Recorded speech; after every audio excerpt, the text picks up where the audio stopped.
Por exemplo, o Eduardo Costa, que não era ninguém. Ele ficou anos só indo lá, lá com a gente. Aí, quando ele vinha, a gente almoçava, eu fui na casa dele. Então, criou assim. Aí, virou o que virou. Né? E vários outros. Mas vamos falar do Bruno Marrone, estava começando, né? Bruno Marrone. E eu estava num plantão de sábado e eles tinham feito um show em Morrinhos. Morrinhos é minha terra.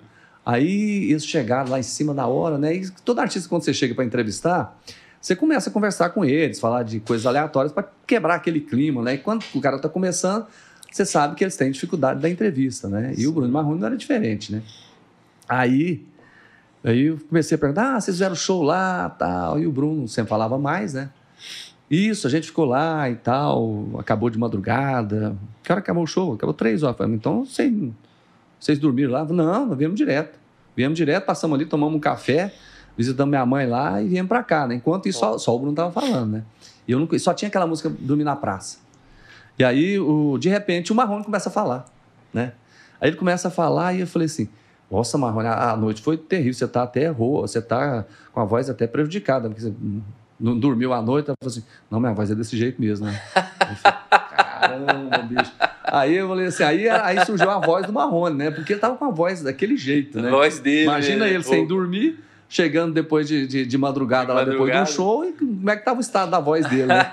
Só que tava começando, né? Eu falei, nossa, não posso falar. E desviei o assunto, né? Já tinha dado a rata mesmo, né? E depois eu falei, caramba. Teve uma vez também, teve uma história bem engraçada. Eu fazia uma entrevista, tinha um programa de manhã de televisão. E aí a gente foi falar com o IBAMA. E a entrevista normalmente era mais longa. E o cara do IBAMA foi para lá, né? Ele tinha um cargo lá. E quando a gente começou a entrevista, comecei a conversar com ele normal.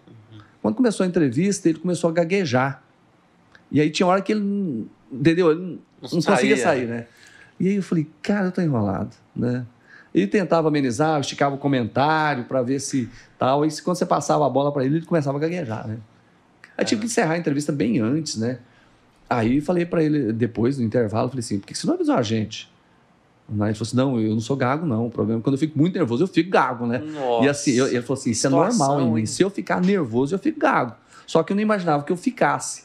E ficou, cara, foi constrangedor, né? Tivemos que encerrar logo aquele negócio todo. E, então, assim, teve uma outra vez que a gente... Talvez era a primeira vez dele na televisão, né? Eu não sei se era a primeira vez, o que tinha acontecido. E eu só sei que realmente foi assim, teve uma outra história também, que foi... Isso foi em 1990, pra você ver, faz tempo, eu sou antigo. A gente foi fazer uma matéria numa tribo de Craô, os Craô, lá no Tocantins. Então a gente fez uma parceria com a PUC e nós fomos numa Toyota. Passamos 3 dias de estrada. Nossa, Toyota Bandeirante? Isso, daquela toda de lata. Você chegou lá até balangando os beijos. Nós pegamos um trecho entre Gurupi e Porangatu em que você não tinha mais asfalto, você só tinha buraco, né?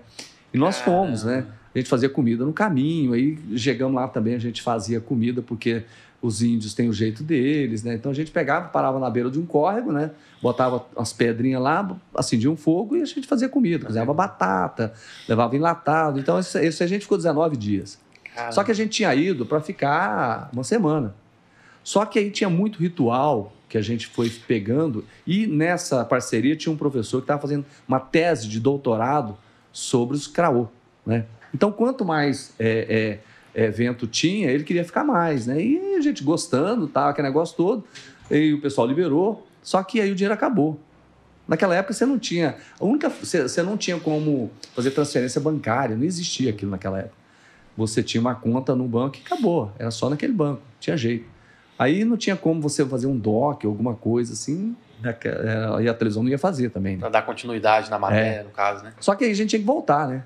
Tinha que botar combustível, tinha que comer e tinha que dormir. Porque a gente sabia que nós íamos gastar 3 dias, né? E nós éramos 6. Aí você pergunta, como é que cabia 6 na Toyota? Eram 5 embaixo e 1 em cima.